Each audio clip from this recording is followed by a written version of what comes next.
The anti-government protests have escalated in Sri Lanka, with protesters storming the president's house in Colombo. Police used tear gas and water cannons to disperse the protesters, but the crowds broke barricades and entered the president's house. Prime Minister Ranil Wickremesinghe has called for an urgent meeting of the party leaders to discuss the situation. The local media is reporting that the Prime Minister has also requested the Speaker to summon Parliament. Now, meanwhile, legendary cricketer Jayasuriya has joined the protests, demanding President Gotabaya Rajapaksa's resignation. Now, 16 SLPP MPs have also requested the President to quit immediately.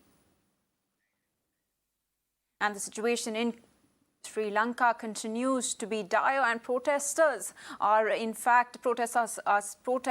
spiraling there in Sri Lanka, with protesters storming the president's house in Colombo. And those visuals on your screen where you can see protesters are really inside the pool of inside the swimming pool of President Rajapaksa's house, and police have in fact used tear gas and water cannons to disperse the protests. And we are going straight across to my colleague Padma Rao, who is joining us from Sri Lanka. Padma, this is quite a dire situation that is unfolding in Sri Lanka.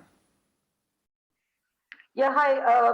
I'm not sure whether you can hear me, whether you have my audio. Just a correction, I'm not in Sri Lanka. I'm in New Delhi. I was in Sri Lanka covering Sri Lanka for you last month. The situation is very dire. You're absolutely right. And it's going to get out of control if the protesters do not, keep their anger in control, which is very, very hard to do right now. I completely empathize with the Sri Lankans because they are going through a hell of a time. But unfortunately, the actions like this, which indicate any amount of growing aggression, will only attract a clamp down, which could come in the form of greater army presence and perhaps even complete army rule, in the country if things get out of control. And that is going to be counterproductive to what Sri Lanka needs and wants right now. Right, Padma, thank you so much for bringing us all those updates.